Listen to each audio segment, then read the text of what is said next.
안녕하세요. 시원한 세무사 박정현입니다. 상담을 진행하다 보면 납세자분들의 가장 큰 고민은 세금 없이 자녀에게 증여하는 방법이 무엇이냐가 중요한 부분인 것 같습니다. 사실 세금 없이 증여하는 건 탈세라고 볼 수 있겠죠. 납세자의 계좌를 투명하게 파악할 수 있는 현재 상황에서도 알게 모르게 현금으로 인출해서 증여하시는 경우가 많이 있을 것으로 생각이 됩니다. 계좌에서 현금으로 인출해서 자녀에게 준다면 물론 증여세 과세 대상이지만 자녀의 계좌에 입금되지 않았다면 증여세로 부과될 여지가 없다고 많이들 생각하실 텐데요. 증여세는 그럴지 몰라도 상속세에서는 그렇지 않습니다. 바로 추정상속재산으로 보아 상속세에 가산되는 건데요. 추정상속재산은 상속 개시가 되기 전에 상속재산을 인출하거나 처분하는 등의 행위를 통해 상속재산가액을 줄이는 행위를 방지하려고 만들어졌습니다. 그래서 약 2년의 기간을 두고 일정 금액 이상 인출하게 된다면 이에 대해 소명 의무를 납세자에게 지우고요.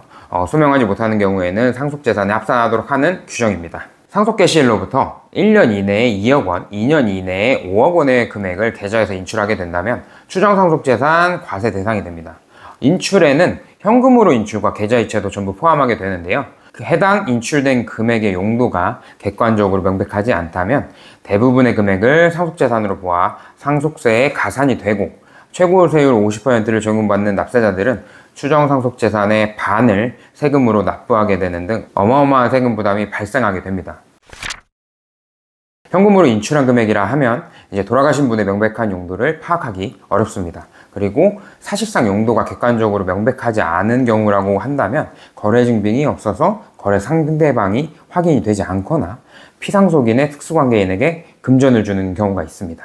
예를 들어 주택의 보수를 위해 수리비를 계좌이체로 지불을 하고 현금 영수증 같은 증빙을 받지 않는 경우에는 거래 증빙이 없는 경우로 볼 수 있고요. 특별한 이유가 없이 배우자나 자녀 등 특수관계인에게 이체한 금액도 해당이 됩니다. 사례를 하나 들어볼 텐데요. 신고된 상속재산가액은 30억 원 정도 되고 기본공제 5억 원과 배우자 공제 최소 공제액만 적용한 5억 원의 공제를 합쳐서 10억 원의 공제를 적용받았습니다.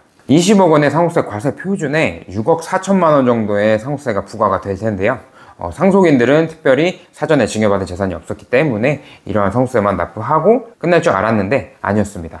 피상속인인 아버지께서 돌아가시기 전에 인출을 대량으로 하셨는데 1년간 약 7억 원의 금액을 인출하신 경우라고 합니다. 과세관청에서는 해당 금액에 대해 어떤 용도로 인출하였고 인출 사유를 증명할 수 있는 증빙은 있는지에 대해 소명을 요청하고요.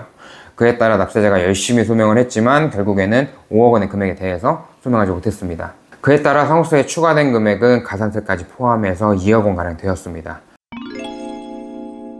추정상속재산을 계산하기 위해서는 다음의 산식을 보시면 되는데요. 용도 불분명 금액에서 인출금액 등의 20%와 2억 원 중 작은 금액을 차감을 하고 남은 금액을 추정상속재산가액으로 보게 됩니다. 앞서 말씀드린 5억 원에 소명하지 못한 금액에서 20%와 2억 원 중 작은 금액인 1억 원을 차감하게 된다면 추정상속재산가액은 4억 원이 됩니다. 만약 피상속인이 운영하던 사업을 배우자와 자녀가 같이 영위하였고 이에 따라 급여를 지급받은 경우라면 어떨까요? 급여를 지급받게 된다면 실제 근로소득으로 신고하게 되고 근로에 대한 대가로 받은 경우에 해당하기 때문에 사전증여로 보거나 추정상속재산에 합산할 수는 없습니다. 이렇듯 특수관계인에게 송금한 금액도 정당한 사유가 있다면 충분히 인정할 수도 있고요.